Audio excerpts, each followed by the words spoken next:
Thank you for joining me for another episode of Wake and Empowered TV. I'm your host, Ethan Fox. Today I'm joined by Christine Contini, and we talk about her many near-death experiences and her evolutionary journey that took her into the field of work that she's doing now. We also discuss some of the experiences that she had in those times and her perceptions of the origins of our human civilization and the earth and ancient civilizations. Quite a variety of very interesting topics we talk about in this conversation. I also want to mention our Awaken Empowered Expo coming up August 2019. We have 3 days of some really amazing presentations and presenters who are going to be there, including many individuals who are brand new to the scene, who are coming out of our Lightworker program, who are going to be doing some amazing things. So join us for that or learn more at awakenempoweredexpo.com. And we're soon going to be also announcing our 2019 Weekend Wizardry Day Camp for kids and the different classes that we have there, including telekinesis and classes in channeling, healing, animal communication, quite a few very interesting topics. So you can find out more about that at weekendandwizardry.com.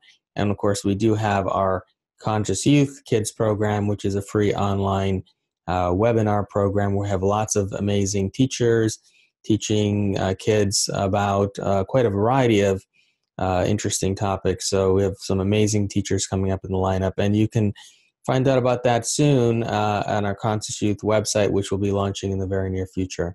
So lots of amazing things coming down the line. So check those out. And without any further delay, I'd like to introduce Christine Contini.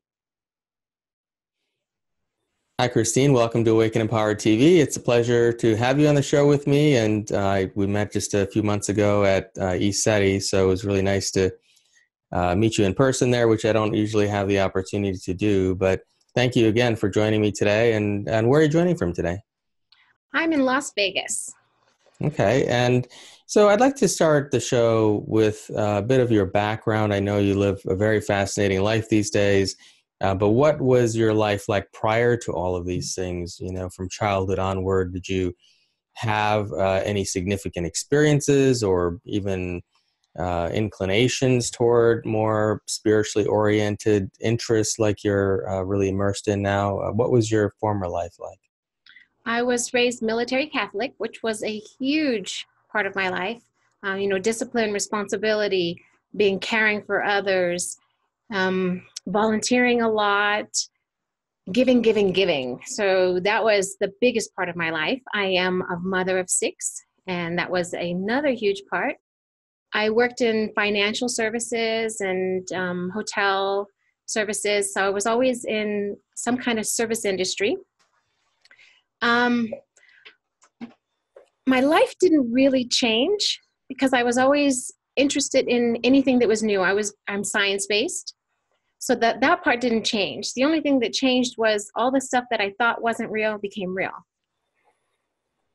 So you had a lot of health challenges throughout your life. Can you talk a bit about that? Was that something you were born with, or are these issues that just started happening as you got older?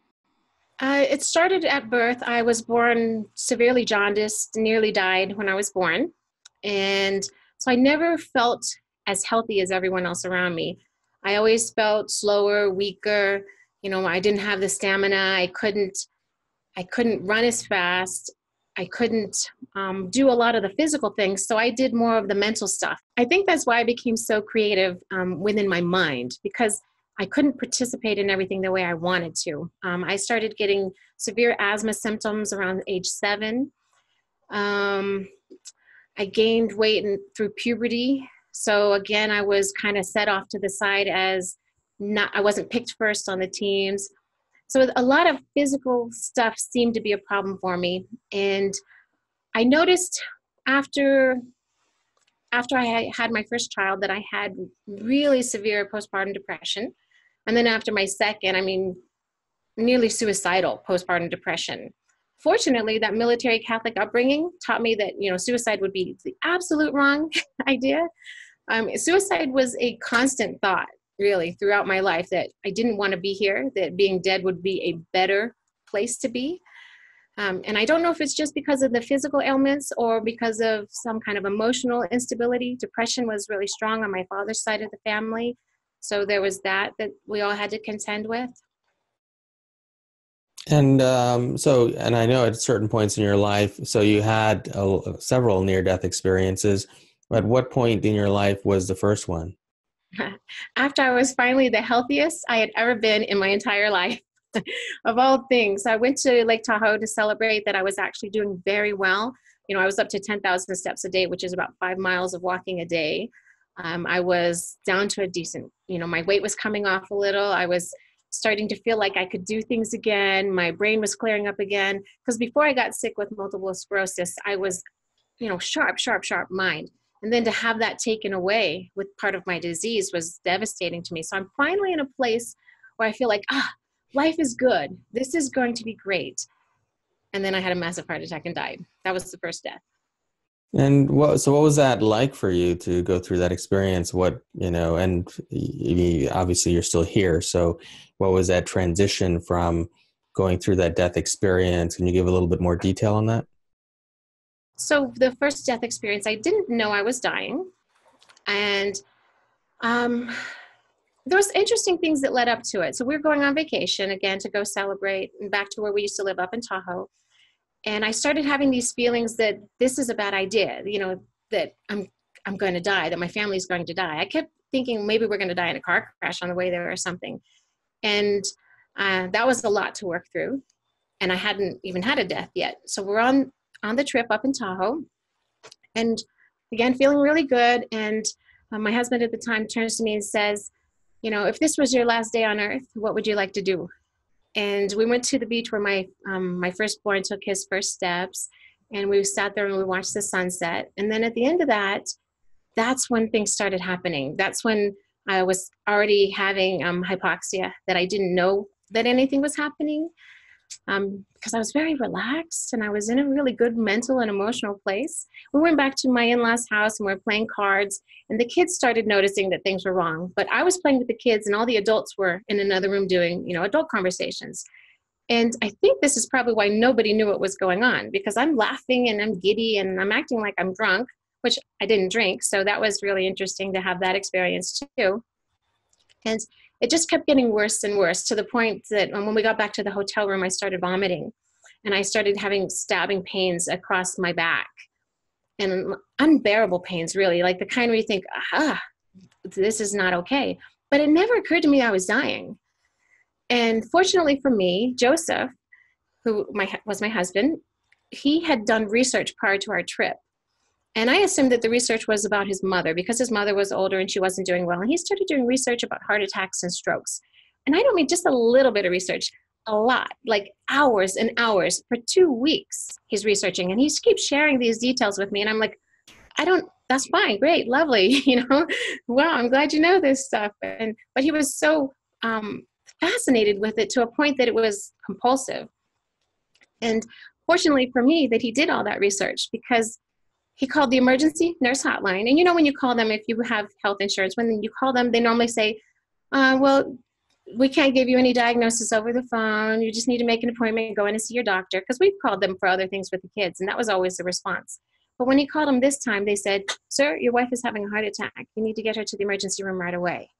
And that was the moment where he realized what he'd been working for, why he'd been studying. To me, I was already so the oxygen in my body was already so reduced at this point, I wasn't thinking. It was very much like being a child again. And I wasn't scared.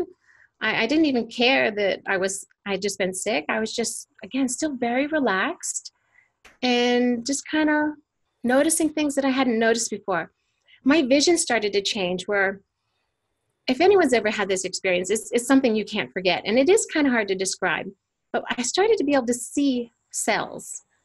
So, when you look under a microscope and you can see the cellular structure, I started to be able to look into things and see cellular structure. So that was really exciting to me. And, being science-based, I was like, oh, this is awesome. So I'm having a good experience, and he's rushing around going crazy, trying to get the kids settled and my mother-in-law settled so that he can get me to the hospital, because I'm feeling fine at this point. There's a little break in it. And again, but but my brain isn't functioning the way it would normally function, because normally I would put pieces together and I would realize, hey, there's something wrong here. But that's not happening. I'm not realizing that at all. And he takes me, we get in the van and we're driving, and we get to a red light. And that's when the death happens, where I'm like, oh, it's coming back. And this is another silly thing. I was taught, military Catholic, be prepared, just like Boy Scouts. And I was thinking, oh, darn, why didn't I bring that trash can with me? But instead of throwing up, I just died. And his first instinct, Joseph's first instinct, was to pull over because, his wife just died. He's been studying. He knows what just happened. But then all of the studying clicks in, and he's like, okay, you have 12 more minutes of oxygen in your body. But at the moment we should have called the ambulance, I seemed just fine. And we're only a few minutes away from the hospital where 2 of our kids were born. So it's not, we can get there faster than an ambulance can get to us and get back. So it didn't make enough sense at the time that we should have called an ambulance. So he starts beating on my chest. He's driving and he's just boom, boom, and he gets me to the hospital, and he goes in and he says, hey, my wife is having a heart attack. I need some help. Well, they come out and they say, no, sir, your wife's not having a heart attack. Your wife's dead. They say it kind of rudely, really, when he explains it, but I was dead. I don't know how they actually said it. So they, because they'd originally come out with a wheelchair in order to help me and to check out what was going on. And so he waited for them to do something. And this is minutes. They did the epinephrine and they did all the other things that you do when somebody's having a heart attack. And after the 4th one, they got a bit of a rhythm. And then the 5th one, they finally stabilized me. But we're looking now at about 45 minutes of being severely deprived of oxygen. And 12 minutes was normal for the limit. So they're expecting me to be brain dead. They're expecting me not to recover. And if they do keep me alive, they're expecting me to be a vegetable. And they've gone out and they've explained this to my husband. And he's like, well, I need to see her. I need to see her. Now we've had a bond that, to me, when you think of a soulmate, this was a moment, this person in my life at this time was absolutely my soulmate. He was there to keep me alive. I mean, that was the whole reason we were ever even married, was that moment. And that's his story. That's how he tells it.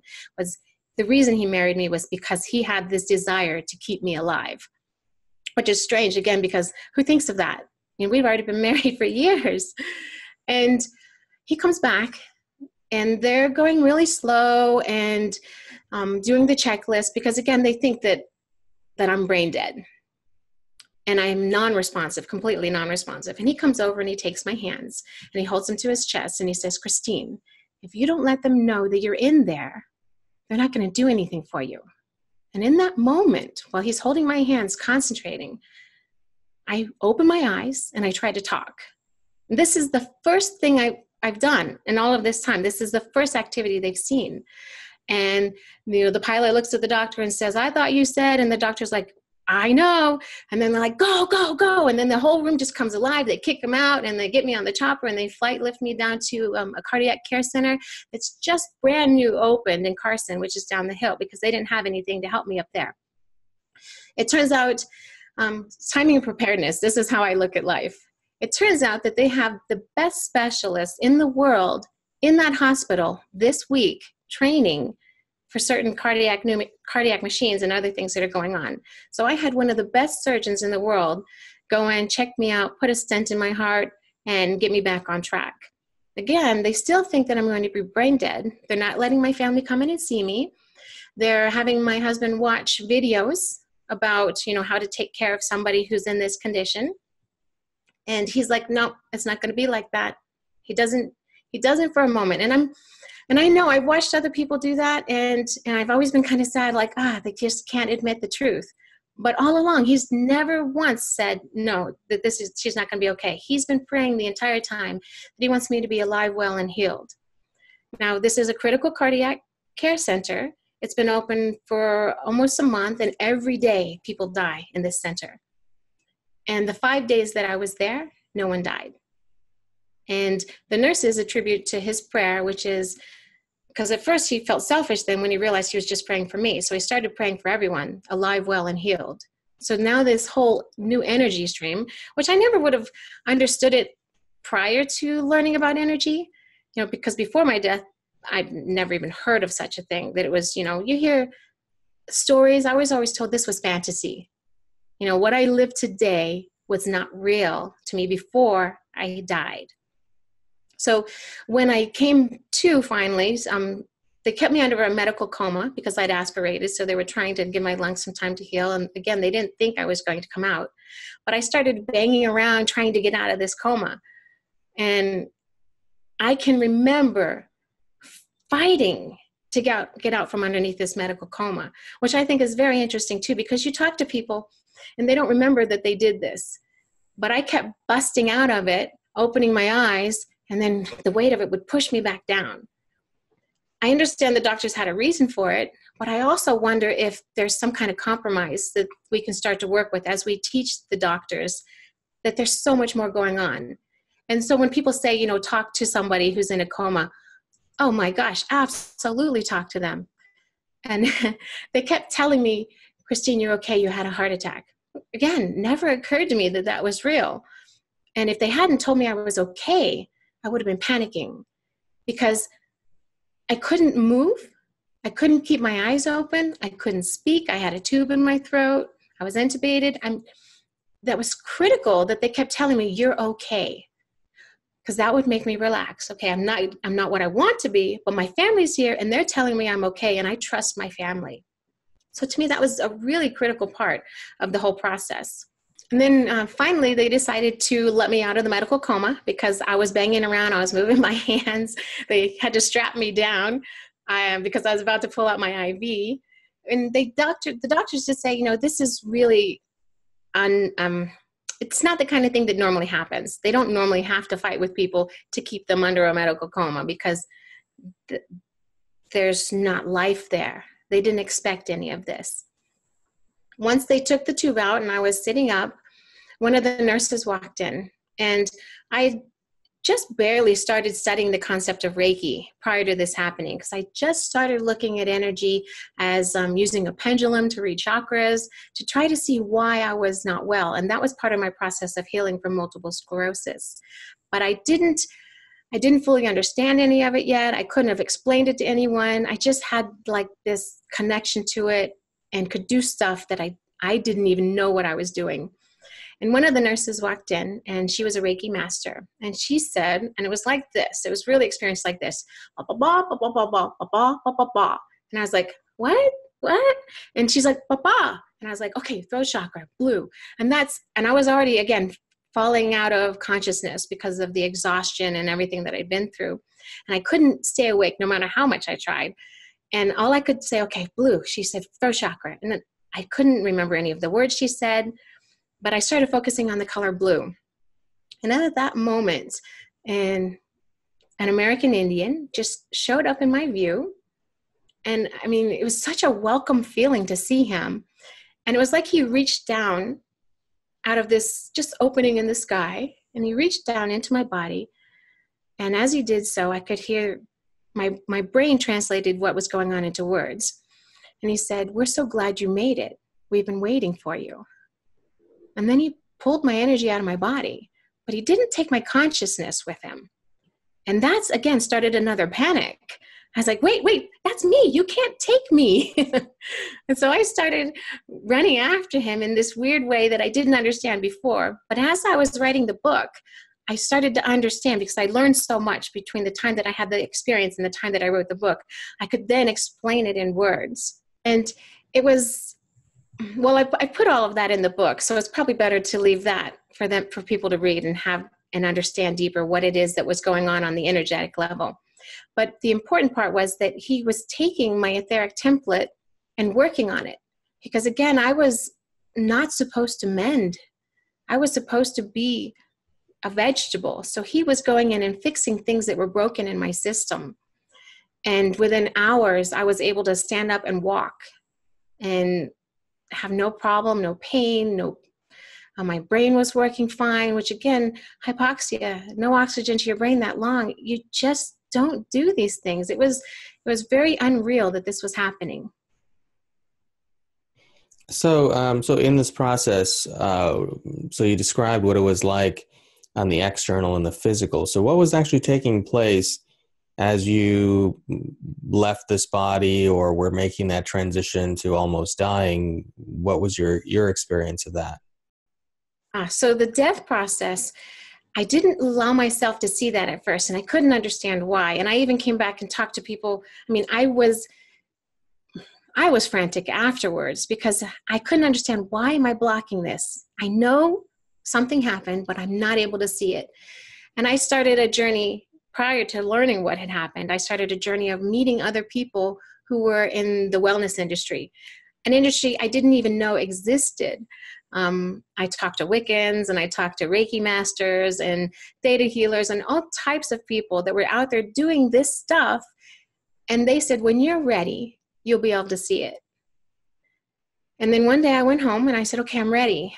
I could feel that I was at a place where I truly wanted to see what happened.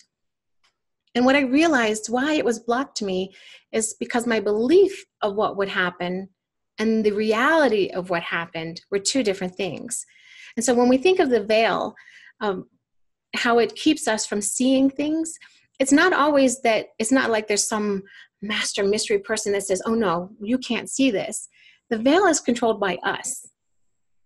And I was keeping myself from seeing this because the brain has certain belief systems.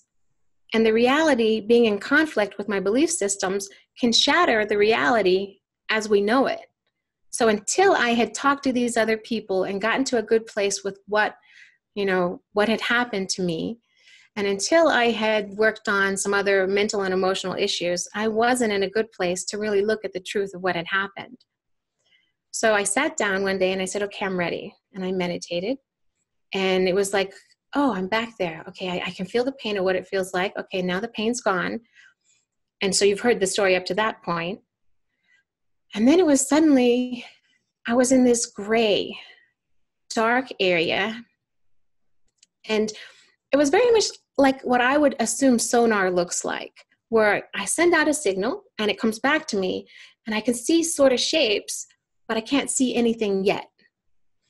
And so I did that a few times as far as and then I found myself in this place. Now I would describe it now as a transportation station.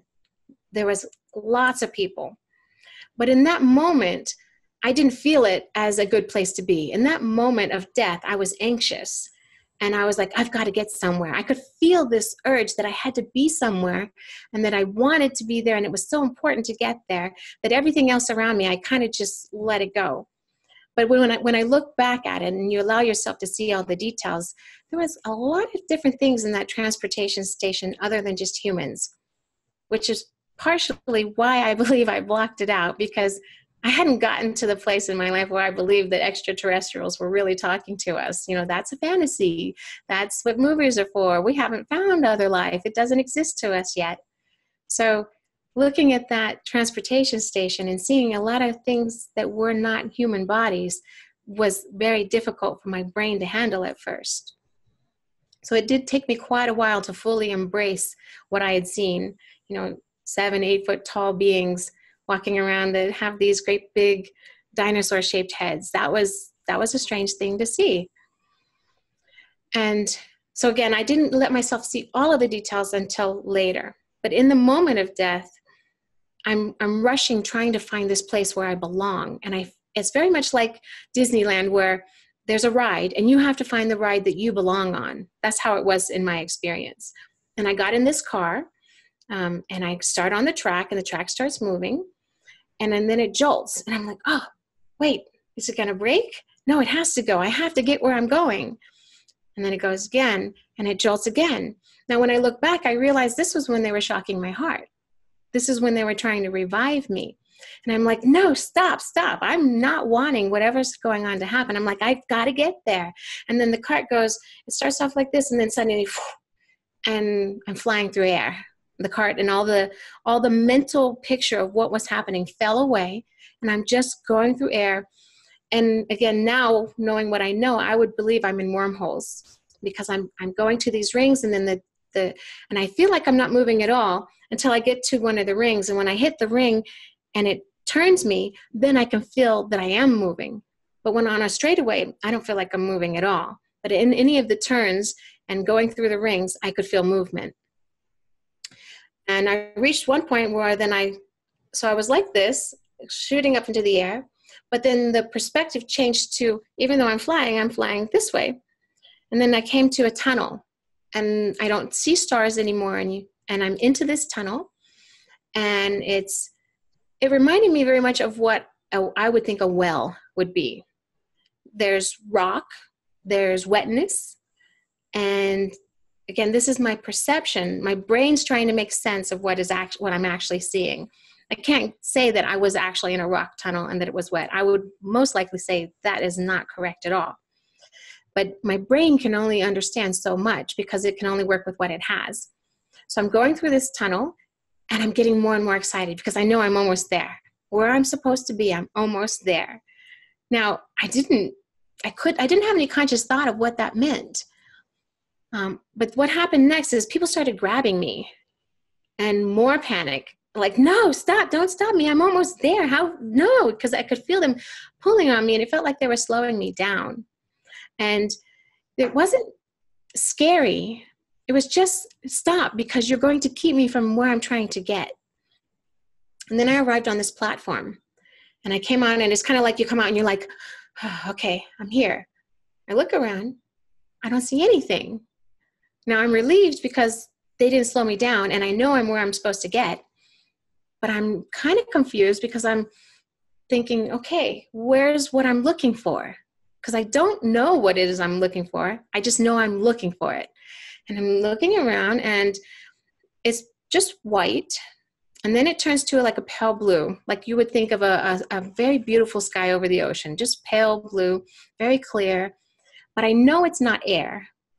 It's more of a liquid, was what we would call it, but it's actually not really liquid either. But that's the closest thing is a really dense, thick liquid.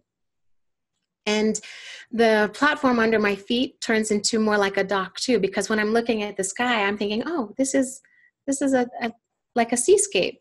And so the area around me starts to form to match my anticipation, which is another really interesting part to me. And if we get into it, talking about some of the healing chambers I've worked with, we'll go back to that. But this reminded me very much of the healing chambers that I've worked with after my third death. So off in the distance, I see this, like an apparition start to appear, like just kind of this smoky shape, but not really a shape yet. And then eventually it becomes a woman, and she arrives at the end of the dock, and she walks towards me. Now, I have a great family. I had, a loving relationship. I didn't ever think that I could have a feeling bigger than the love I had for my family. But when I saw her, it was the biggest feeling of love I've ever experienced. Then she walks over, she hugs me, and I'm like, this is it. This is what I was waiting for. And it was just this release of everything that had ever been wrong in life was gone. And she hugged me, and then she held me at arm's distance. And we're having a telepathic conversation, but it doesn't translate into words. But I know we're communicating. But I couldn't tell you what it was we said to each other. And then another shock. And she looks at me, and I'm starting to panic, and I'm grabbing at her, but she's no longer solid for me. And then she holds me at arm's distance again, hands on my shoulder, and then she goes, and I'm like, and I know what's about to happen. I know I'm coming back. I know I'm leaving where I am. I don't want to leave there. I want to stay there because, again, this is what I've been working for. This is my arrival point. This is the moment of change to me. And she just, with one little finger, pushes me, and I fall back through the tunnel. Another interesting part about going back through the tunnel, nobody tried to touch me on the way down. Nothing stopped my momentum. Nothing changed on my journey back. I didn't feel the joy. I didn't have the interaction with other people that I had when I was on the way there. Not to say that none of that happened, just that I don't remember any of it if it did. And then I was in my body again. And that was before they airlifted me. So, did you ever inquire as to who she was to you? So I did, a couple of years later, I went and had a regression, a hypnosis session where we regressed, and they wanted me to give her a name, and her name to me was Alma. But there's no other identity. There's no, is she God, or is she this, or is she that? There's no answer for that yet. And I believe it's because it's just not time. There's still so much more that we need to express to the world, so many more things we need to bring them to before we start to say who this person would be. Um, to me, it was the feeling of family, like the truth of family. So my assumptions are that it's that, again, we're somewhere before we come here. I've always known that, we were with God before we were born. That's what the Bible says. That's what I was taught in catechism. So I've always known we were somewhere before we came here. But what I understand after the experience is that she is my family, that she is that part of me that belongs together when I'm not in a human body.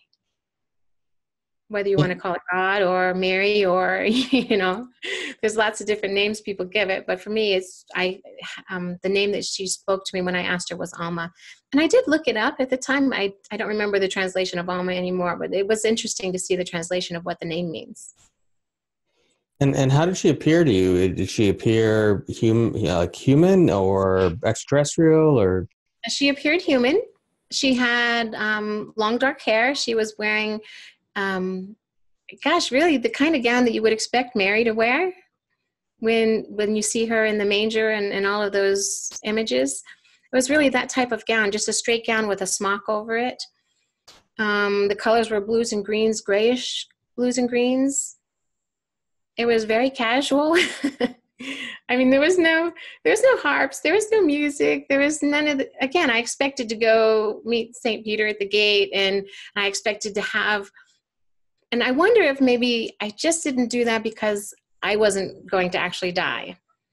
Now, when I look back on it, the conversations I had with her, occasionally my brain I would hit another level of understanding, and my brain would just like freeze, and my eyesight would go away, and parts of it would open up like a puzzle, revealing another section. And there was one time I was sitting and I was talking to people. We were working on an idea of how to cure cancer. And we were getting some really good results with what we were doing. And suddenly I froze, and they were about to call the ambulance, and another person in the room was like, oh, no, she's fine. She's just understanding her destiny. And there was many visions that poured in of how we're going to work with the medical field, how we're going to bring this information into a reality, not in competition, but in unison, so that we can have full body wellness in the future versus, you're either this or you're that, is how we do it now. And what do you suppose, now some people describe the death experience, or I've had other people on my show before who have gone through death experiences, and they describe their experience a little bit differently. I mean, you have a train and all these other kind of things that are taking place in your experience, but some people describe it as a tunnel, and they meet, spirit guides or whoever on there, sometimes family members on the other side. Do you think our mind has certain sort of constructs built in based on our own belief systems growing up, and it just sort of makes a story up that we actually experience as we're transitioning between realities? Well, I do believe that some of the stuff doesn't translate. So for instance, a train, was it really a train? My brain could only think of it that way. Was it really a ride at Disneyland? Probably not. That's my guess. But it was some form of transportation. Since then I've gone and been on spaceships, which that's kind of a big thing to put out there, but I've been on spaceships, and there's some things that I don't know what I'm looking at, therefore my brain can't comprehend it. So I do believe the mental constructs that we have a lot to do with what we see. But when I get into the second and third deaths, they're different than the first one.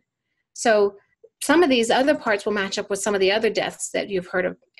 So the second death, I showed up again in a white room, and there was a beast in front of me, and he's examining me, and he's like sniffing at me. And I'm just like, again, like a little kid, just very bright and free. And then he puts me into a body, into a giraffe, a little pink animated style body that you see is not literally a giraffe, but I knew I was a giraffe. And so then other little humanoid animals came around me and they said, we're going to keep you company until it's time for you to go back. Now, my second death, I'll give you an idea why it started.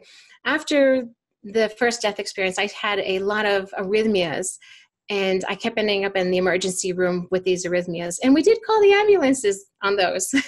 So they would give me things and make sure that I was fine. And then one time I ended up there and the doctor said, we want to see why this keeps happening, because this is too severe for you to keep going through this. And they wanted to do a test on my heart. And so they did an electrostatic test where they put probes in and they just shock your heart to see how your heart handles electricity. And when they put the probes in, the very first thing they do is just like 2% of the electricity they put to make sure that it's in your heart. And when they did that, it killed me. And again, very, very rare that this should happen, but it did. And that's how I ended up on the other side again. And they were fighting to save my life. And then they put a defibrillator in so that this would never happen again. And so I'm on the other side and they're keeping me company while they're keeping my energy out of my body. This is another thing that I think is kind of important for people to understand, that there's sometimes your energy is separated from your body because the transition that your body is going through is too dramatic or traumatic for your energy to handle it. And what you'll find is in everyday life, when people are having certain kinds of trauma, they just leave their body. So somebody will say, well, I don't remember that experience at all. And that's because their energy is just going up and out. And that's what was happening for me, is my energy was up and out, and I was received on the other side and taken care of until my body stabilized and my energy was willing to come back. And at first, even when they were trying to wake me up, I was like, I don't really want to go back. So I had a little bit of that in my second experience as well. But they had led me around a garden, and they led me around this circular path. And I would stop every so often and I would look at these flowers. And these flowers, again, I call them flowers because that's what my brain sees. But when I look at the details, I'm seeing these geometric patterns. And flowers are fractal. So I think that's part of why I could see them as flowers and not just as the patterns themselves. So I'm seeing the patterns, and it's like I'm learning through osmosis by watching these patterns. I'm understanding what they mean and how they impact our physical being. And so when I'm back in my body after my second death, I'm starting to understand, oh, I can see that person has that pattern that I saw, and it's in their left shoulder. I know what that means. I know how to help that person not have the problem because I know what's wrong in that pattern. So I started being able to understand, I call it geometrics. Other people might have different names for it, but it's basically all the same. Is it just I understood energy and how to work with energy and how to use my own energy to redirect the patterns in the physical form so that people could be without pain, they could be without disease, they could be without suffering. But I also noticed that the brain, being so powerful, would call back the original pattern if the person still wasn't done with it. So somebody may come say, oh yes, I'm ready to be done with my cancer, but they're on a journey of exploration. Maybe they're not actually ready. Some of the times we do heal people, but they're not done with their journey and they call it back. So that's another thing I think will help a lot of healers, because sometimes we do the work and we're sure we did it right, but the results aren't there.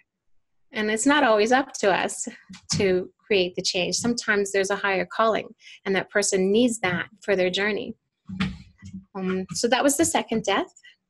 And then my third death came because as much as I was learning and as many changes as I was offering to the world, it wasn't received the way I expected it to be received. It wasn't people being like, yes, help me. It was more like, I don't know if I believe in that. So I was being forced to know that I had this answer to reduce and relieve suffering and still have to watch the people I love and cared for suffer. And I was just like, this is too hard here. And again, my whole life I've experienced this world is too hard. So I just thought it was going to be better once I knew more. But it didn't get any better for me. It just felt even harder because I knew I knew what that love that I wanted to have in my life, I knew what that felt like. And I didn't know why I couldn't bring that experience into this reality. But again, it's a process. It was something I had to learn to do. Totally different experience now. But this desire to have that love and to be without it, and the crushing feeling I felt, is what brought along my third death. I think part of the reason I came back after the first and second is because I did feel an obligation to my family. And, what was it to leave them behind? And I did feel the desire to help change the world. That was always something my entire life I felt called to do that. And so I did come back. But this time I was like, no, I don't want to do this anymore. I don't want to stay here. I don't want to be here. And I begged. And again, and whatever we ask for, if it's our truth, not a mental sham that we're pulling over our own eyes, if we're truly asking for it, we get it. Knock on the door shall be opened. If it's your truth, you get it. So I said, I'm ready. I don't want to be here, not even a minute longer. And the angel of death showed up. Now this is my third death. And I'm like, okay, I didn't even know this thing was real. I never expected an angel of death to be real. Those were stories I heard as a kid again. It was very eye-opening for me to realize that so many stories, even though they may be twisted a little for entertainment, but so many of these things are real. And so this sallowed face, almost skeleton face, showed up with a big cloak and, long hands, long bony hands. And what I realize now, but I didn't think about in the moment, is the flesh kept being ripped away from the bones. And that's why it appears as a skeleton. But it kept regenerating too. And I understand now that the atmosphere here is corrosive. And so it was destroying this being who was coming to help me because I called them to me. And it's destroying them, but they're so powerful, they're regenerating, and they can survive the destruction because it's only temporary for them. And then they go on. So that was very, very interesting to me. And again, this might just be a construct of my own thoughts, but this is how I saw it, and this is how I understand it. And there was no words. Again, it was just a telepathic conversation. And he, because I think of he as everybody's a he. So he reached into my chest, and he grabbed a hold of my heart, and he started to squeeze. Now, I know what death feels like. I've already died twice. And as he starts to squeeze, I'm like, okay, I'm not going to be scared because this is what I asked for. And I'm so relieved that I'm about to die. And there's a sound, clear spoken words, just like another human being in the room with me says, but wait. And I'm like, but wait for what? I'm about to go back to where I want to be. I'm about to have that feeling of love all around me instead of suffering and wallowing in this pain of the world. And I'm thinking, no, I don't want to wait. And I hear again, but wait. And I'm like, oh, okay, wait, what am I waiting for? And it wasn't, I know I express it as frustration so you can understand it. I mean, I had all the emotions, but I wasn't acting in a frustrated way. But that's the only way you can truly understand what I was going through. And I hear them say, let us show you what will happen to the world if you stay. And I'm thinking, okay, sure, you can show me, but I doubt you could show me anything that would change my mind, because this is too hard of a place for me to exist. And they showed me how the world would change and what would happen if I just continued on the path that I'd already started of working and teaching people to heal and to change their own lives. And I thought, well, yeah, that looks like a really good world. I said, but I already tried and it's not being received. I said, unless you can guarantee me that this change is going to happen, I don't want to stay. And so they guaranteed me. They said, if you stay, it will happen. It's not a maybe. It's a definite. And they said, all you have to do is the work that you're already doing. Just keep going, and this will happen. And I thought, okay. Well, if I can really help my friends and my family, I'll stay, because I know how hard it is to be here. And I know that we all want this other experience. And they guaranteed me that we would all have it. So when you're saying the world is going to change, I'm assuming you're meaning in your lifetime it's going to change? Yes, in my lifetime. It will change. Things will, I don't know if it will be completed, everything they showed me, but it absolutely will change. That world peace is not a fantasy. It is something that can happen when there's understanding. Being disease-free is not a fantasy. It will happen. So the whole world will be changing. And if you look at the news lately, there's a lot of global initiatives that are happening that are moving things slowly.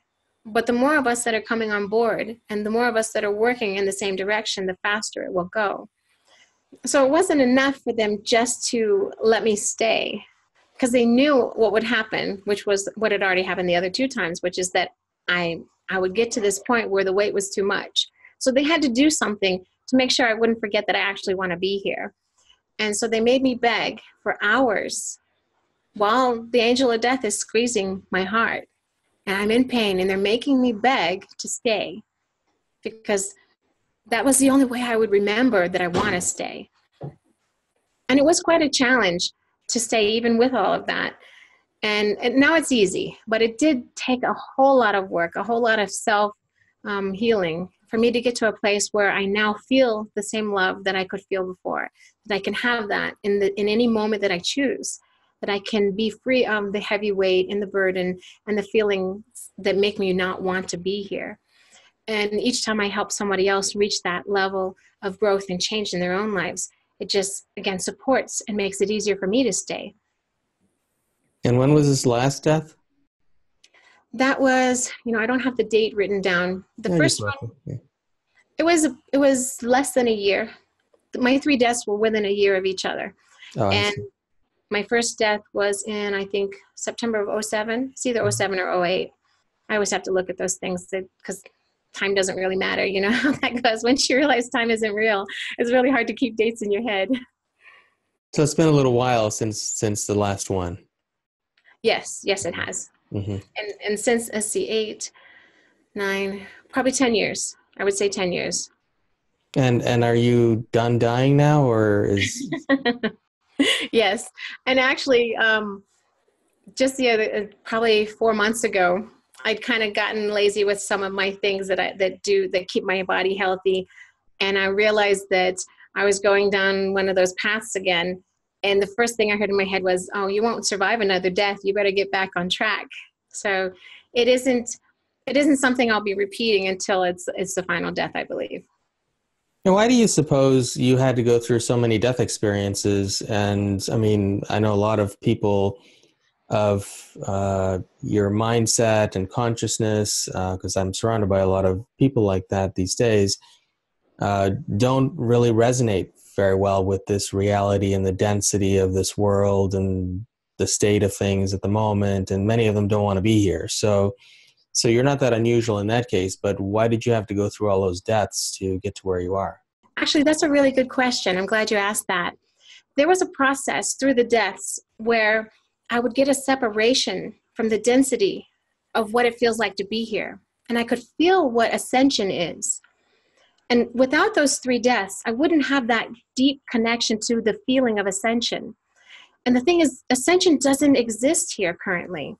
And if we're going to have the ascension process happen, we kind of needed a map. So I believe a lot of us are having these near-death experiences so we can be separated from the density here, get a feeling of what it's going to be like, then we come back and we have to work to that. We have to actually do it. We can't just snap our fingers and say, oh yeah, that's what ascension is, I'm there. It's an energetic process of putting everything in alignment a specific way. And if you don't know what that feels like, it's really hard to just create it. So I believe my 3 death processes gave me enough exposure to that so that I can actually meet the goal that will change the world. And how did these experiences change you, other than the fact that you were lifted from the density momentarily to experience what ascension is like? Because it sounds to me like you didn't have the awareness of the different gifts that you possess now back prior to this, but each time you evolved in some way.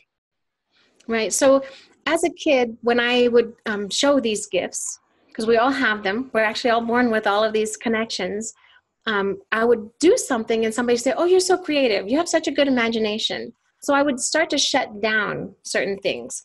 I do remember being young, and my mother talking to a friend of hers and a couple other women around.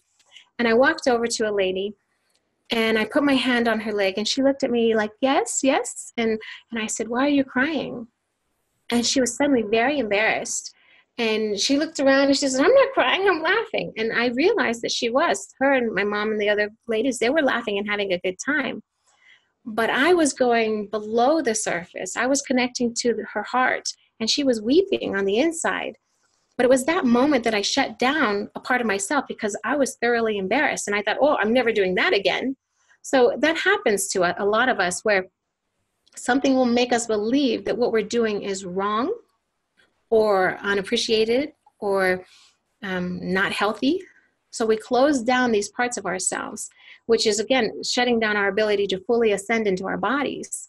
So going back, the death process didn't give me anything new. I already had a connection to all of this, but the density here and being stuck in the suffering would make me forget it. So the deaths gave me that reminder. And then I started having memories of all kinds of things that happened in my childhood. For instance, I remember this so clear. Walking outside in the middle of the night, I'm probably 8 years old, third grade, and you're not allowed outside at night when you're that young. It's the middle of the night, and I'm looking at the lights, and there's mist in the air, and I can see how the lights look, and something I'd never seen, which is all the cars on the street. Because as a kid, you're inside at night, where we lived at least. So I never saw all the cars parked on the street. So that was really a strange thing to me. And I'm just kind of fascinated and walking down the street, and then a cat comes out. And now that scared me because I didn't think anybody could see me, which is another strange thought, because why would I think that no one could see me? I was out of my body. This is something we do all the time. I was fully aware that I was out of my body walking around because I was bored at night and I didn't like to sleep. So this was something I constantly did. But the cat scared me because it could see me. And that shut that down. I made it so that I couldn't leave my body because that was too scary. So after the 3 deaths, me learning to get out of my body again on purpose, making the choice to leave my body, that took effort because I'd put a block in to protect myself. What you find is everything that shuts us down is normally fear-based, or it's an obligation to someone else's fear. And the work that I've done that really brought in all of the abilities again was to stop being afraid and to realize, okay, what was driving my fear? Okay, let me settle that. Where's my imbalance at? Why am I blocking this? And it was a lot of work. It wasn't a little bit. And anyone that says, oh, I want to do what you do, I said, if you really want to do it, I'll teach you. Because it's not like it's a special thing that I can do. Every single human being can do what every other human being can do. It's natural for us all to be these things. Some things are more like, a gold medalist, how they really have to work to get good at things. Some things are more like that, where it takes a lot of work. But there's, even a gold medal gymnast started with just tumbling, we all can tumble. So in order to be a master at it, yes, that you have to do a lot of work. But the beginning level of all of these abilities, we all have it because we're born with it. My strongest one that I came in with, that I held on to, because again, pulling things in through the density, I held on to telepathy. And a lot of people think telepathy is just reading other people's minds, but it's so much more than that. It's sending and receiving information.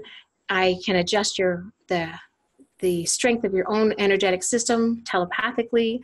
I can remind you by sending you, okay, this is what you're blocking, this is what it's supposed to look like, and now you can use that to heal your own body. I mean, each of these gifts are so multifaceted that it's going to take us years and years to discover every single thing that's possible. But I'm up for it. It's going to be great fun. Do you feel that these death experiences in some way shifted your physical human timeline to another version of itself? The reason I ask that is you went through a lot of changes in your physical life. For example, you had a family and a husband then, and at some point, I imagine, was it the 3rd death where that changed as well? No, I stayed married for a long time. I didn't get divorced. Well, let me back up a minute. After the 1st death, one of the things I knew was that my marriage was over. And it didn't make sense to me. I was raised Catholic. You marry you forever. And I loved him. Why would I need to end my marriage? But that's a very detailed, long story that we won't get into. But it was something that I knew and I fought against. I do find that when we fight against these things, that the universe is not putting up with it. Eventually, I was forced out of the relationship in a very traumatic way. That if I had just accepted a reality that I was stepping into, that I wouldn't have had the suffering that I created for myself. But it also gave me a connection to look at things, to pay attention, universal laws. But I won't get into that today. That's a really long story. But yes, I did lose several things. I lost my career. I lost my marriage. But they were all things that I'd chosen based on false belief systems. So staying in that marriage, I believed I needed to because I needed to be married forever. Divorce was not an option. There were things that needed to change that weren't going to change. So it became the natural process once I started allowing for what's natural for me to happen. I don't know if I answered your question well enough. Well, essentially, so if I'm understanding correctly, you're saying that where you are now in your, what's that? Timelines, that's what you're talking about. Yes. I'll go back to that. So we were talking about the timeline change. The idea of timelines is very interesting to me, and this is how I see it now. Imagine your life, you're living on this line, and there's a death point here. So a flat line, and you have your death point here, and there's hundreds of lines that go up to this death point. And this will happen either a physical death or it could be a death of sorts. And from that death point on, you manifest your reality. So you either physically die and you manifest your reality in some other way, or you reach the death point while you're alive and you begin to manifest here on earth. I could see when the choice to leave my husband came up that if I just jumped to a different timeline, that I don't actually lose having that life with him. So I could have just jumped the timeline instead of forcing myself to stay because of a belief system. And it's kind of complicated, but I'm hoping just a little bit will be enough that people can understand it.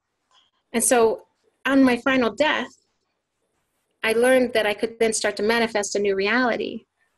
So I had to start looking at things. I had to stop holding myself accountable for other people's issues. And it doesn't seem like that would create that much change. But when you talk about energy and the flow of energy in the human form, any type of obligation that you're holding that's against your personal beliefs will limit your ability to do all these amazing things.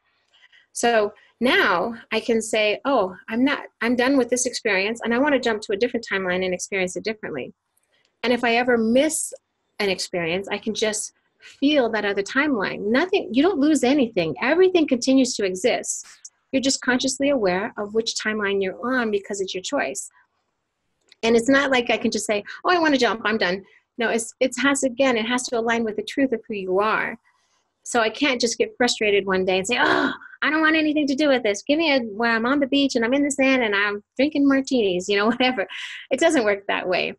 But there are times where your timelines get readjusted for you based on, say, a level of ability or a level of connection, you might call it that.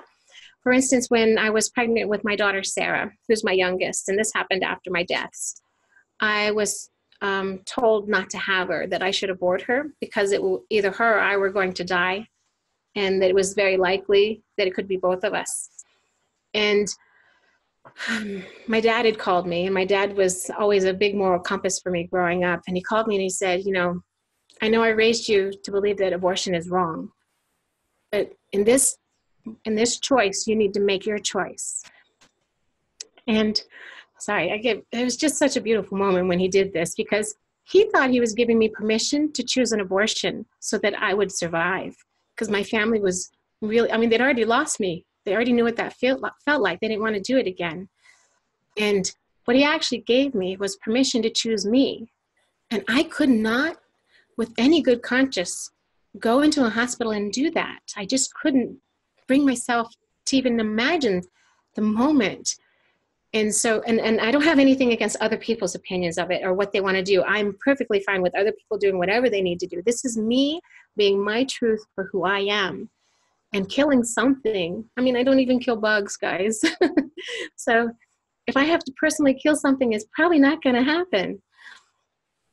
And that night, when I made that decision, my choice, which was, no, I can't do it.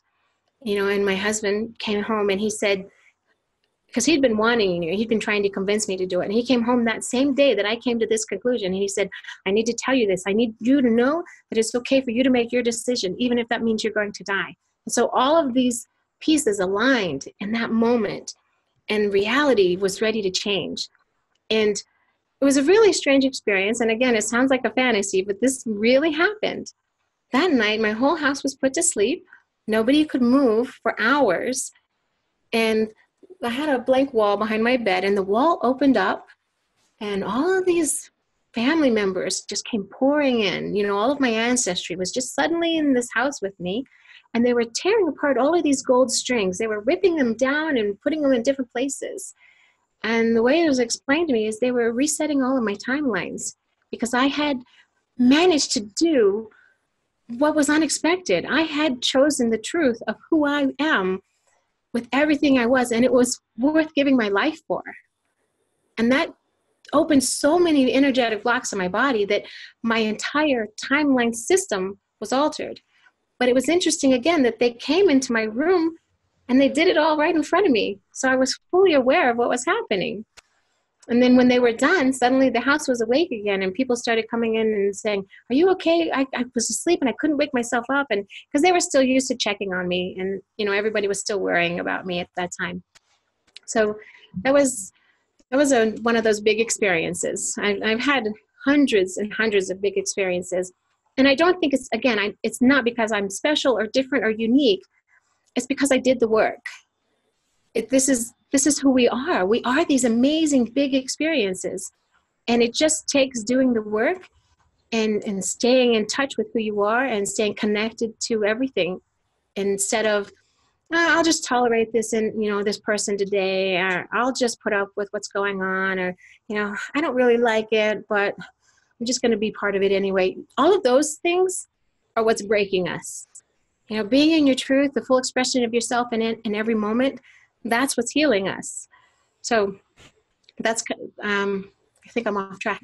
Well, if I'm understanding your description correctly, then we all have different timeline possibilities. And at certain points in our human experience, we may choose to shift to another timeline. So as an example, when you moved on from your family to the life that you have now, in a sense, that timeline of your experience still exists somewhere. So there's a version of your human experience where you are still married and still in that family.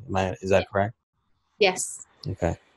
So, but we all have certain finite number of timelines that we choose based on what we came here to experience. So you couldn't, as you said, decide to go lay on a beach and do nothing right now? Well, I couldn't do it because it doesn't align with the truth of who I am. It's not that it doesn't exist in one of my timelines. It just doesn't align with what I'm trying to accomplish. It would be just a frustration of me saying that. If it was the truth of who I am, absolutely, I could jump to that timeline. So how does somebody know, without going through what you went through, what the truth is of who they are and what the potential timeline adjustments could be for their human experience? We're getting really complicated now. So all of the timelines exist. We're having every single experience. It's just, what do you want to be aware of in each moment? And if you are drawing your attention and focus to a specific timeline and you're not enjoying it, finding out why you're drawn to that timeline will relieve you from that and can move you on to a different timeline. I don't know if it's a finite number. I do know that when I look at people's timelines, that everything's calculated on a percentage. So for instance, I had one client come in and it was only a 2% chance that he was going to be born to the family that he's born to. And that was based on the mother making a decision that was very uncharacteristic for her. But when she made that decision, then the reality set, and then the timeline was real. So I hope that explains it a little more. Another thing, a couple came in and I'm talking to them and they're like, well, we don't know if we're right for each other. And I'm like, okay, well, I'm looking at all these percentages. And I said, well, it's 97% chance that you guys are going to be married and that you're going to have a happy life. And right then I was like, oh, it just changed, 98%. Something just happened. And the female said, yeah, I I was afraid before, but then as soon as you told me that, my fear went away. So it's interesting. Energy flows. When you say finite, to me, that's a limitation. If we allow energy to flow, then nothing is finite. Everything is infinite. So the only reason you would have a finite number of timelines is your own restriction.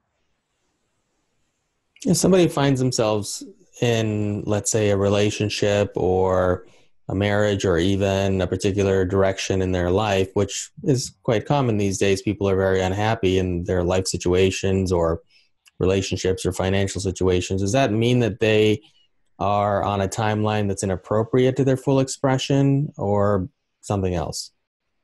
Right. If you're unhappy, you're not fully expressing yourself. That's a given. So if you're suffering in any way, you are not the full expression of yourself. And learning to be that is part of the ascension process. So you ask, how can anybody do this? Yes, absolutely. But it's not a one-step thing. It's not, okay, I'm ready and I'm going to do it. It's going through every single cell in your body, seeing where you're holding and where you're not flowing. And it's going back through, because the brain is really the obstacle that we have, the biggest obstacle we have to full body ascension right now.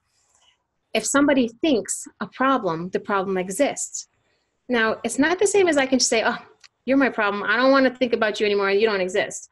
No, because the brain is still doing it all. You're just using your conscious thought to say it doesn't exist. And the subconscious and the supreme conscious and the other layers of who you are still doing the things that are attracting to you what your experience is. So if you're in a relationship, you're in that relationship because you absolutely want to be there. That's a guarantee. You're not doing anything in your life that you don't want. But what you can be doing is overlaying that with a belief system that doesn't align with who you are. So you can then be interfering with flow of energy. And without flow of energy, you cannot have the experience that you truly want to have. So I can go in and say, oh, I'm marrying this guy or this girl because I love them. They're exactly who I want in my life. And I believe that. And it's true, or it wouldn't be happening, because we're the only ones in control of our reality. So I marry them, and then something goes wrong. And I shut down part of my heart because I'm hurt. Well, I've just blocked the free flow of energy. And over time, that little bit of a skewed balance, so something can be straight, and over time, a skewed balance, now what was here, and now it's way over here. So we feel like, oh, I'm in a bad relationship. I don't go into people's lives and say, oh, you need to end your marriage. I go in and I say, are you ready to end your marriage or not? No? Okay, then let's look at how to get you from here back to this balance where you were matched, where you flowed together, where your energy supported each other. So if you're with somebody, you're choosing to be with them, or you would have left. Now, you can make every reason in the world say, oh, well, it's about money or it's about the kids. But no, because plenty of people leave, whether they have money or kids, they take the kids with them or they don't take the kids with them. Plenty of people make these changes. The only one in charge of your life is you. And if you're not making the change, there's a reason for it. Now, there's so much to learn between where people are and where they need to be to do the things that I do, and that many of us are doing now. I'm not the only one. Again, there's a lot of us on the planet doing this. But we need them to be willing to do the work. It's not a one size fits all. And let's go back, because you said earlier about death, how there's so much information that people don't have about death. What I've been doing is I've been following deaths. So telepathically, again, that's one of my strongest traits, so it's really easy for me to do it. Somebody says, hey, I have this person, they're not doing well. Can you check in on them? They're in a coma, they can't communicate. Well, that's what I do. Well, once I check in with them, I'm connected to them, because once we're connected, we're always connected. So I'm even more connected in the moment because I've checked in on them. So one of the things that I found out through following the death process is at the moment of death, when your life flashes before your eyes, you see the truth of every single experience. So for instance, if you have a man who felt unloved by his wife, in that moment, he will see how she loved him all the time, and that any pain she expressed was her own, and it had nothing to do with him. But while you're married and you're suffering under this pain, you might not be able to see that because you have a narrowed focus. So one of the first things we do with people is we teach them how to recognize that they have a narrowed focus. And we have a simple program that we do. We have Wanderer's Handbook, and we have it as a 14-day program that anyone can do. We suggest you do it in groups because it does give you kind of one of those timeline shifts where your brain just starts to go, oh my gosh, this is unbelievable. This is so easy. How could I not see it? So it's that kind of experience where if we can just have you do it, then you'll be aware. If you don't do it, you'll stay where you are. Once you're aware, then you choose to stay aware or you choose to shut it down. Knowing that you're in control of your entire existence is a huge gift to give someone, but it can also be really hard for them to navigate on their own. So find somebody who's in the same boat with you. Don't do these things on your own, guys. It was hard. I did all of this. I thought I was doing it on my own. Of course I had support, but I didn't know it. I didn't feel it. I couldn't find it because I had to build this experience in order to express it to others. And now that it exists for me, I can tell you, I don't really want you to go through it in the painful way I went through it. I want you to take the easy way. It doesn't have to be as hard as we make it. So to any degree, is life predestined? Like, for example, do we come into our incarnations to experience certain possible outcomes, or, for example, meet certain soulmates on the way? Your husband being a soulmate, as you said earlier, was it predetermined when you chose this incarnation that you were going to meet that person and marry that person and go through these 3 deaths? Or I ask this question because a lot of people find themselves in situations that are, or lives that they're not particularly happy about. To what degree can we change those things? Okay, that goes back to the percentages. Is it predestined? It's based on percentages. What are you likely to experience based on the energy and the way you use it? So we come in, the only reason to be here, just so you know, and a lot of people get so mad when I say this, the only reason to be here is to simply be here. And if you were fully ascended into your physical body, you would not need a single lesson. The reason we have these lessons and these, like you said, is it predestined and how we draw these things to ourselves? The reason we have those is because we're all striving for a full body ascension. So if you had it already, there would be no lessons. But because you don't have it, the lesson is just trying to get you there. So remember that death point, and then you can start to manifest your own reality afterwards.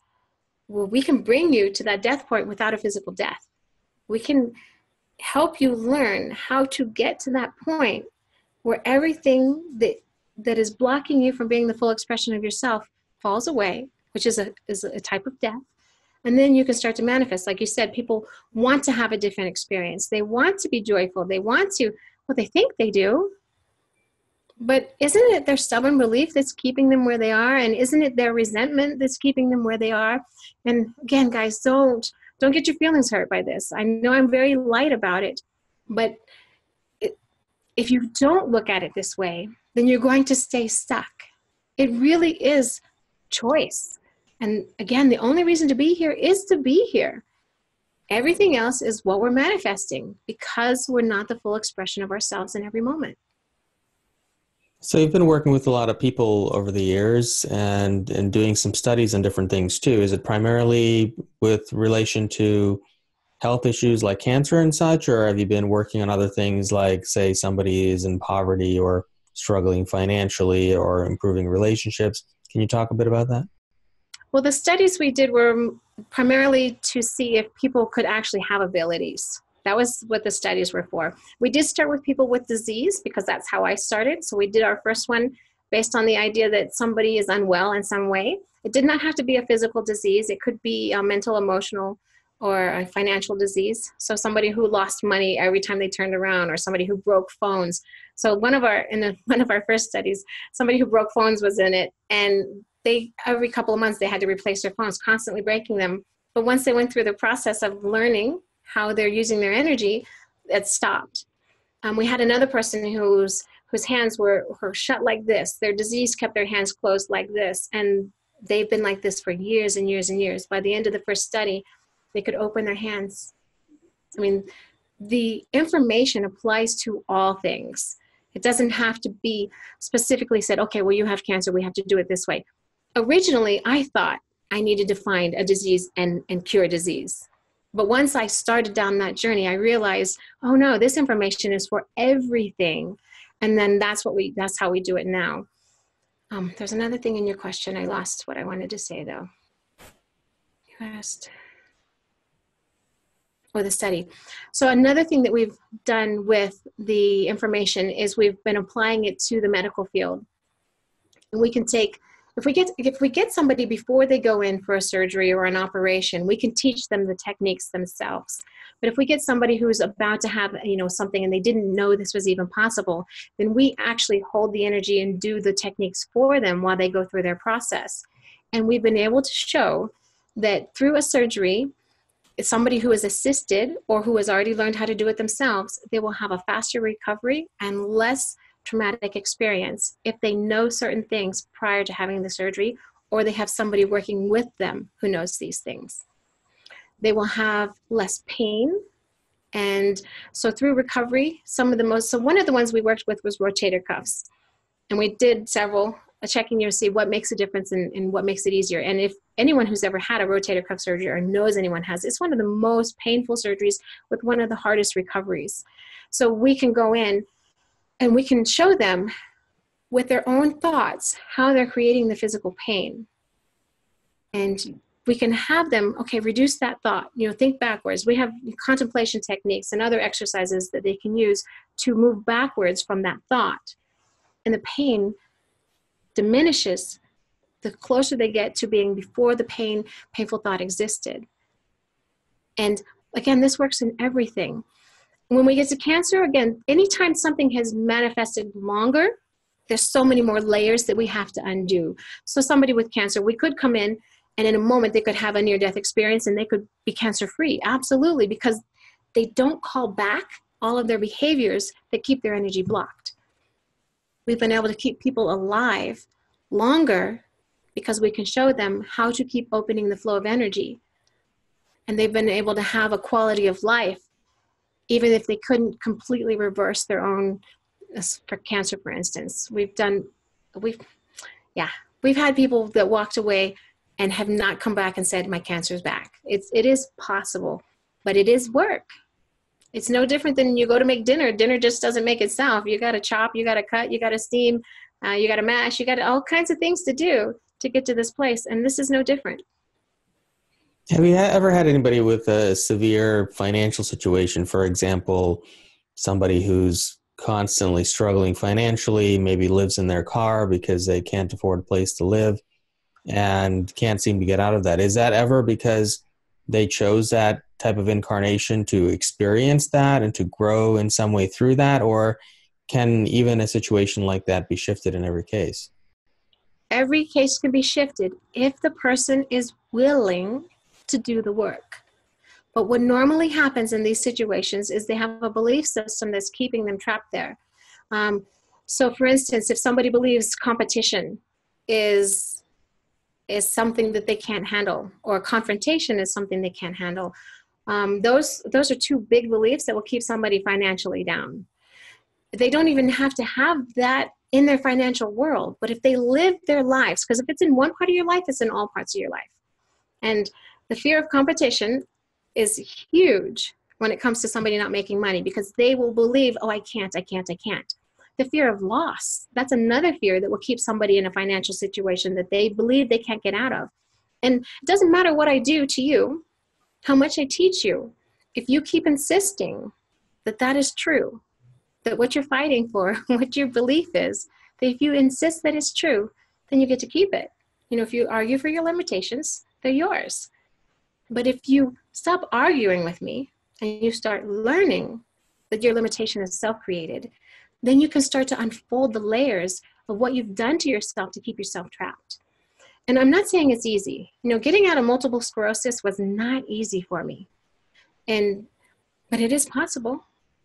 Getting rid of the symptoms. Can I say I don't have multiple sclerosis? I guess I can never say that, because once it touches you, it's always with you. But I can absolutely say that I don't suffer from any symptoms of multiple sclerosis. I have the propensity to fall back into it.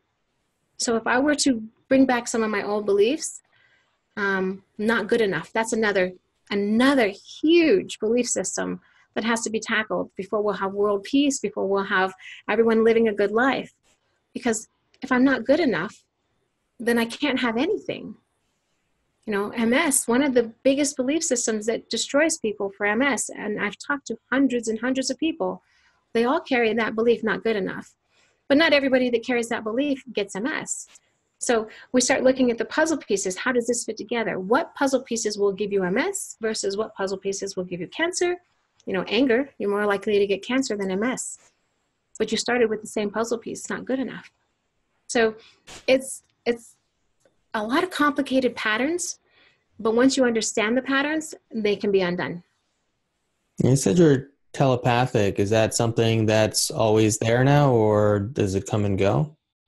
It's there when I choose it to be there. Can I shut it off? Absolutely. Because what I found, because of how powerful it was, is it started to make people extremely uncomfortable to be around me, because they're like, oh, she knows everything. And I'd be like, oh, I know everything. Oh my gosh, I know everything about you. So it was uncomfortable for me to make them uncomfortable. I didn't mind, because I was actually quite fascinated with all of the details, you know, science. It's all interesting to see how a person pieces themselves together. So you can pull back from it. Awareness can be closed down.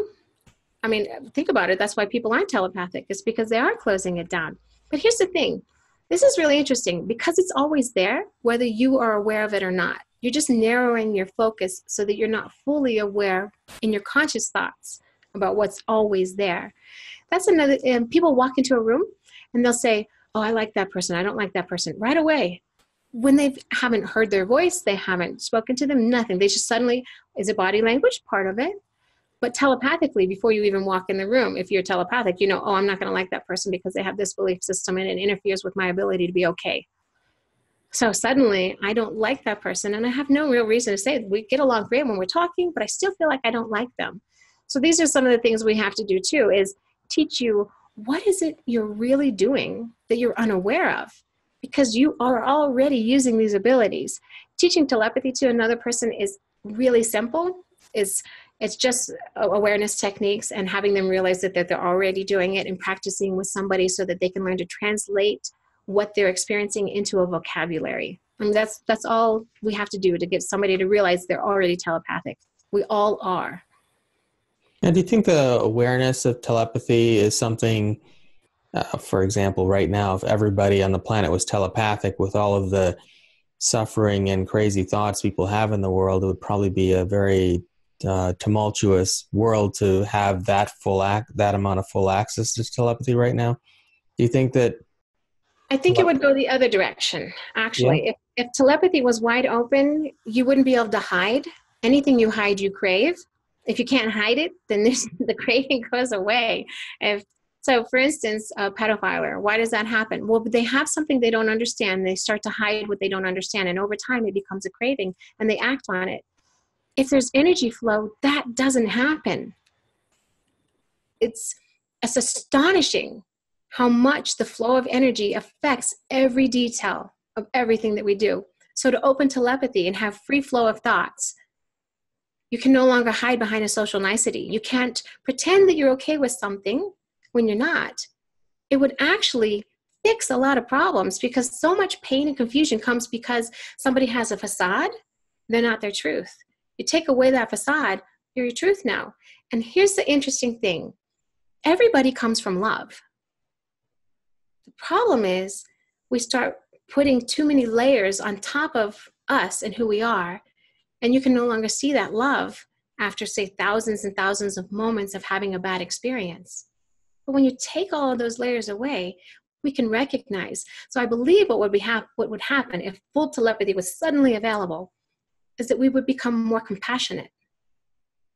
That we would understand, oh, that person is panicking because they have fear, versus, what's wrong with that loser over there acting that? Why can't they just get their act together? You know how people are. People are stuck in these belief systems because somebody told them it's okay to behave that way. When you got telepathy, you can recognize, oh, that's a belief system. I know that's not really who you are. I don't have to be upset with you. I can just talk to you now and we can work this out. I do believe that it would go a different direction, in a more positive direction. But I've been also told that my rose-colored glasses make me believe everybody's good.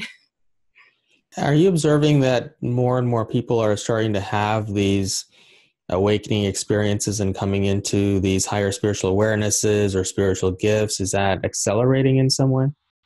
Yes, I absolutely do think so.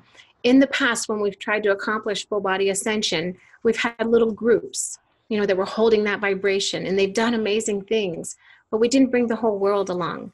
And I believe this time, a lot of us stayed asleep, and we're all waking up simultaneously so that we can't get the naysayers talking us out of what we're really doing.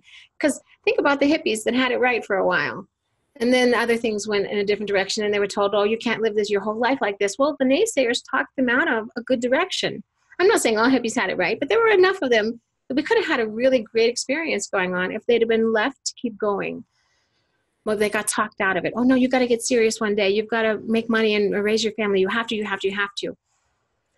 Now we're all waking up at the same moment, and the awareness is such, because awareness is more than 50% of the battle. The awareness is such that, oh, okay, this is real. Not like when I was a kid and somebody said, oh, what a good imagination you have. Because I always thought, oh, we're going to fly physically one day. And they're like, oh, you have such a good imagination. But no. Now I know it's real. We will physically fly in the future. So it's just something we have to work on. Now, was it in one of your death experiences that you were shown all of creation, all it ever was? I think you described it something like that. You saw the beginning of human creation, the creation of the earth and reality. Can you talk about that a bit? Right. That was after my first death experience. And that was one of the reasons I was trying to fight my way out of the medical coma, is because I could see everything. And later we gave it names. We gave it the living library and the Akashic records. I understood that that's what I was looking at, which a lot of people have access to right now today. This is not a strange thing. I'm not unique at all in this. We all have access to all of that information, but does it align with your belief system? Are you capable of looking at it and using it with who you are today? Or do you have some energy blocks that you might need to move in order to access that information? And the beginning of time, I was so surprised to find out the Big Bang Theory actually has some credence. I thought, who could really know that? We kind of had to make that up. Because in my brain, and again, my brain limits my ability to see all the information. In my brain, I cannot imagine that nothing existed and then suddenly everything existed. It just doesn't make sense. How could we go from nothing to something? But now I understand it. We have a level of energy called pure awareness, which is before the strings start to vibrate to create a form. And that pure awareness was always there. But then we created a collapse of pure awareness to create an actual form. And that's when a vibration happens. And so now pure awareness vibrates. We now have string theory that explains how we got from one step to the next. Before we didn't have string theory. We were like, well, how do we get from this step to that? But there's more steps. And as we keep going, again, science is very powerful. And I'm not the person that says science explains everything yet. But I do believe science is based in spirituality. It's not that the two have to be separate. They don't war against each other. It's just science hasn't found the pieces that match spirituality yet. And as they keep matching them, the more we know and the easier it is to see. Like string theory, quantum theories, all of these, they have roots in the stuff that I've already saw is true. And changing the vocabulary, that's another thing that gets in the way of us getting this done, is a scientist will use one form of vocabulary and a spiritualist will use, oh yes, the aura, it's so beautiful, and which is wonderful if you speak that language. But a scientist is like, well, I need the numbers for that for me to understand that. So as we become more global, you're going to recognize with the awakening that the vocabulary is shifting to a global vocabulary, which will eliminate some of the problems we have in the way of being fully aware right now.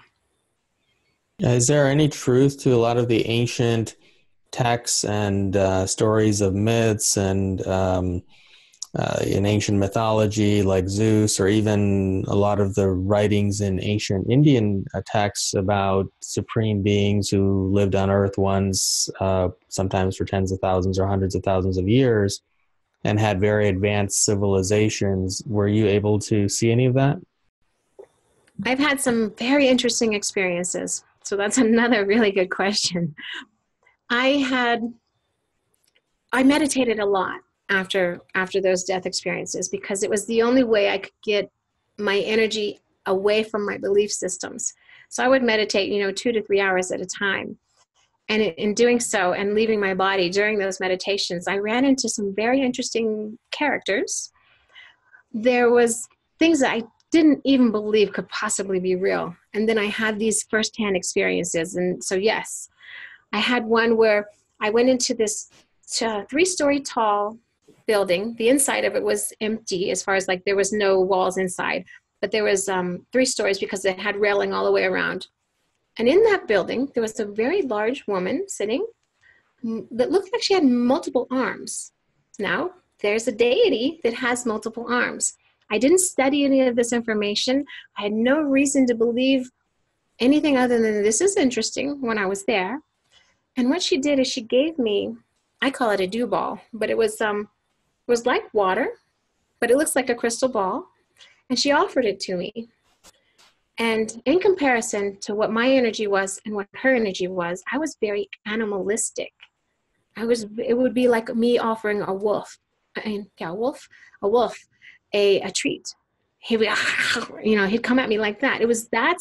That's how far my energy was behind this deity that I'm talking to. In the moment, I was very animalistic, and she was amazing, and I could feel her balance. And I was like, afterwards, I just wanted to hang on to that. But the density makes it really hard.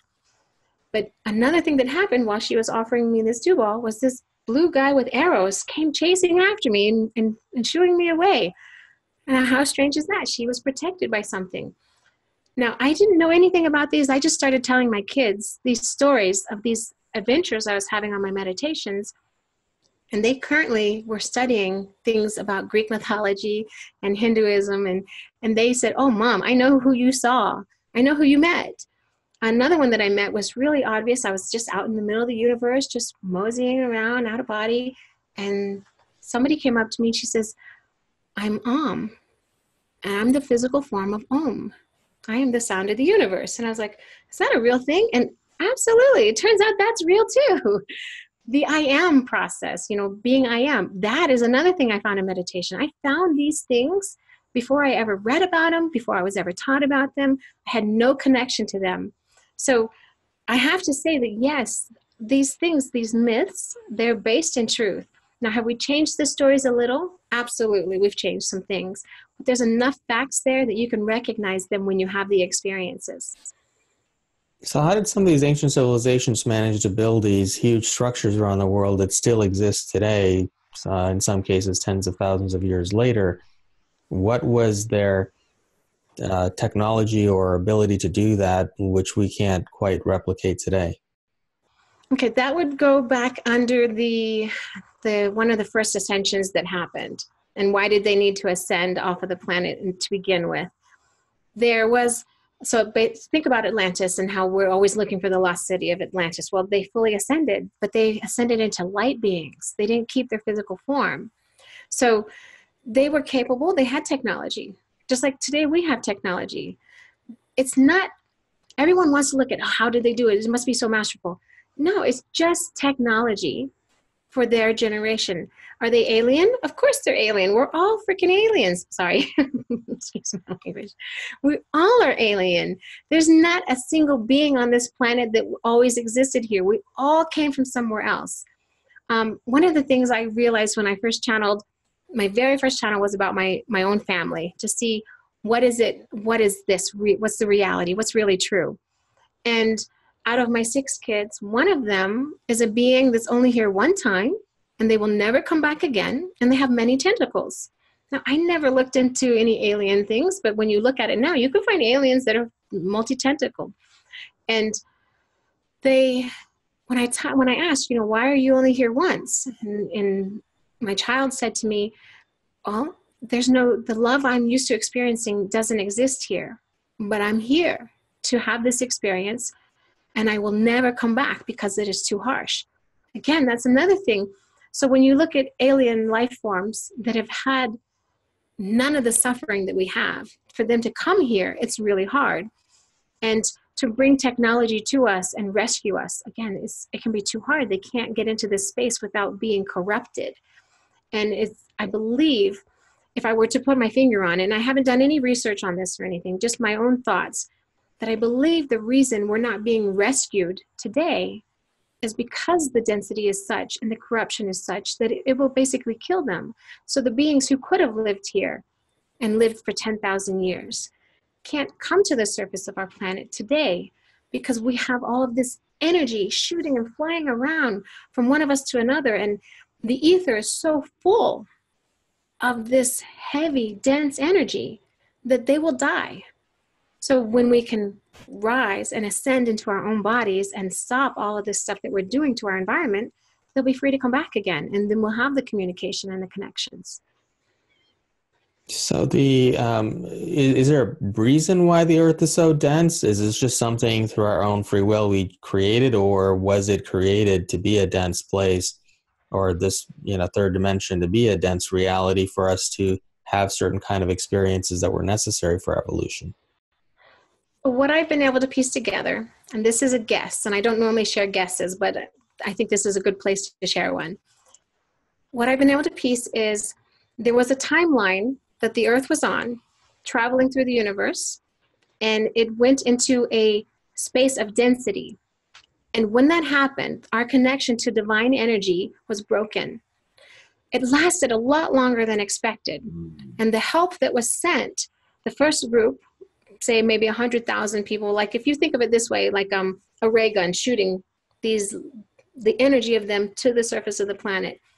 As they were coming in to rescue us, the density was so much greater than they expected that the calculation was off a little, and then they got stuck between where they were coming from and here. And so now, in order, it gets really complicated. I'm leaving a lot out, but in order for us to get back to the place, because they're still stuck, we have to clear the density here so that others can come and rescue them. The thing is, the density didn't stop.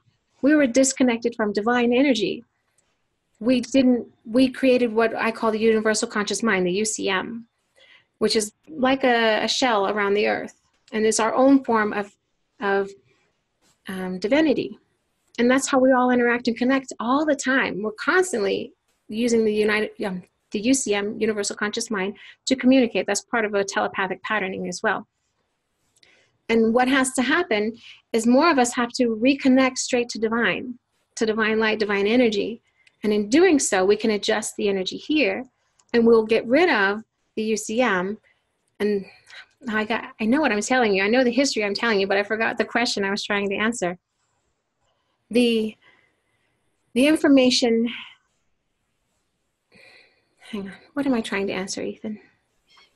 Well, I was asking why is the Earth so dense? Did we choose this? Right, great. I got it now. So what happened is when the disconnection and we created the UCM to hold energy, it's a degradation of the divine energy. It can't be held because there's no true support. So we're recycling energy, and the planet has gotten dense because of that. But again, now more of us are learning. We're having our own ascensions into our physical form. More of us are being whole, and we're connecting straight to divine energy and divine light, and we are reducing the density. So it's not a permanent thing that has to stay this way. We're working on healing the planet. A lot of people fixing vortexes. I mean, there's hundreds and hundreds of people that on the planet now that are nurturing vortexes so that the energy can flow again. Because these are, and crystals are being healed so that they can hold the divine energy again. So we are healing the planet, and this will be part of the planet's ascension. Once we accomplish this, the planet will ascend, and everyone on the planet will ascend with her. So the goal isn't just for some of us to figure this out. The goal is for enough of us to figure this out that we can force the light back into Earth herself so that she can then ascend with us and for us and help us get where we were always designed to be. We weren't designed to come here and live a limited life with suffering. It's not what Earth is for. So tell me more about the work that you do. I know you've written a couple of books as well. So tell me about those books and what exactly you're doing in your work.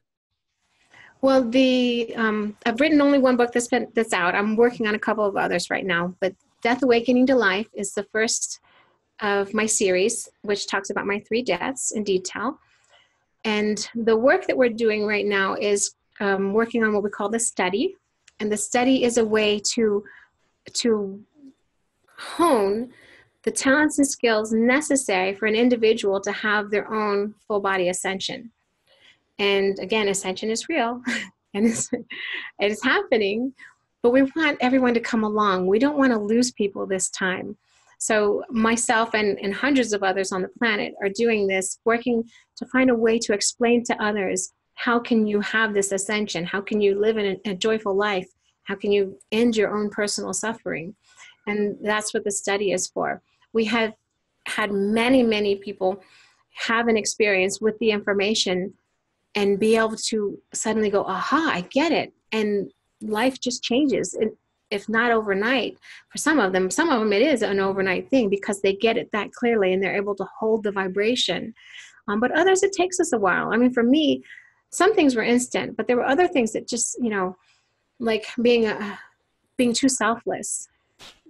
Most people will be like, well, I grew up with the idea of Mother Teresa, giving her whole existence to help others. That's what I was mirroring in my life. I was giving up everything to help others. But if you do that, then you're not nurturing yourself. You're not healing yourself. And you run down because, again, we're in this closed system.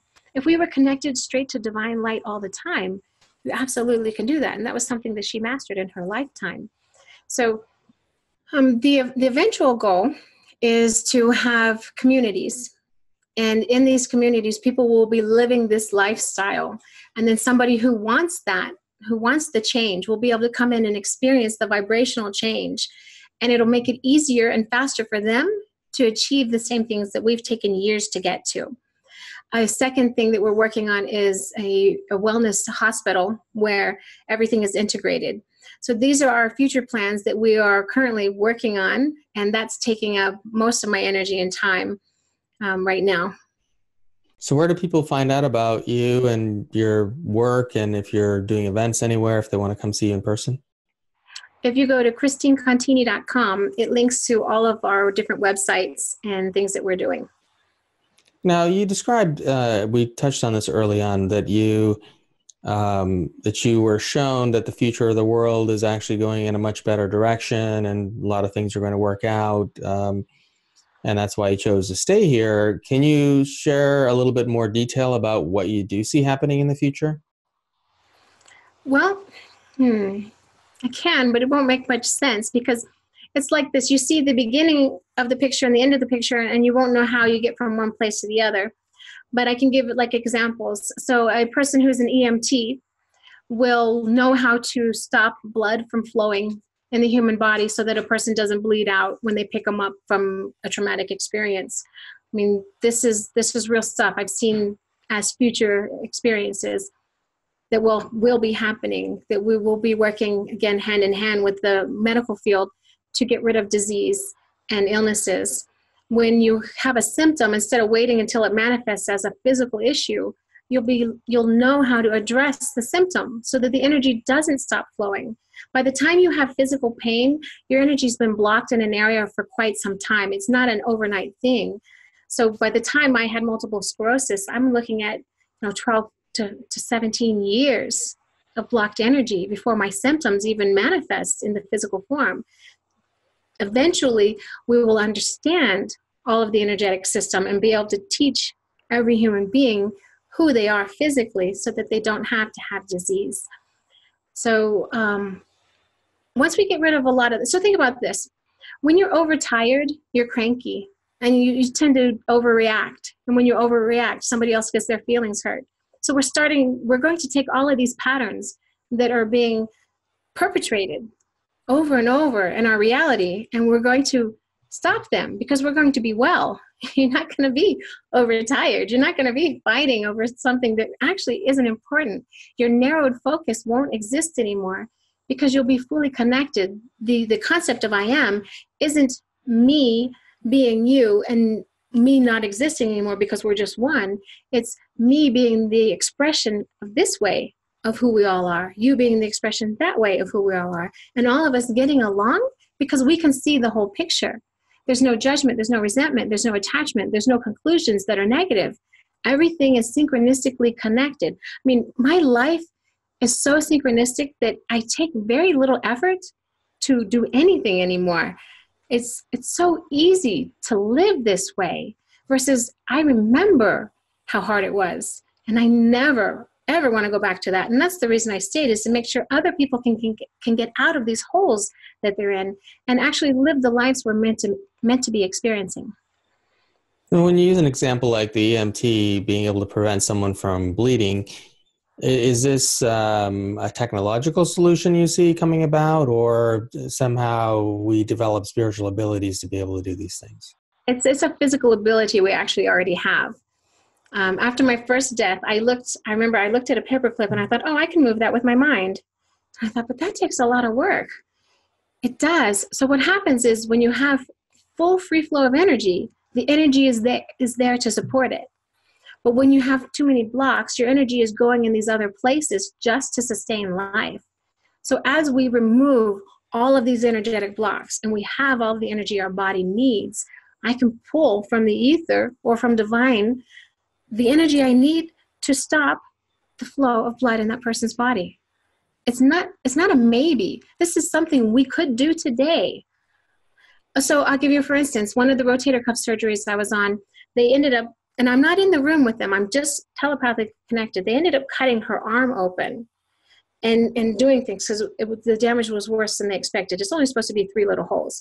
They ended up cutting her whole shoulder open to her armpit. And they said she would have bruising all the way down her arm to her hand. But guess what? They didn't know what I can do because of what I know. I'm in there, I'm talking to the body, I'm reducing the amount of trauma that the body's experiencing. She didn't have any bruising. None.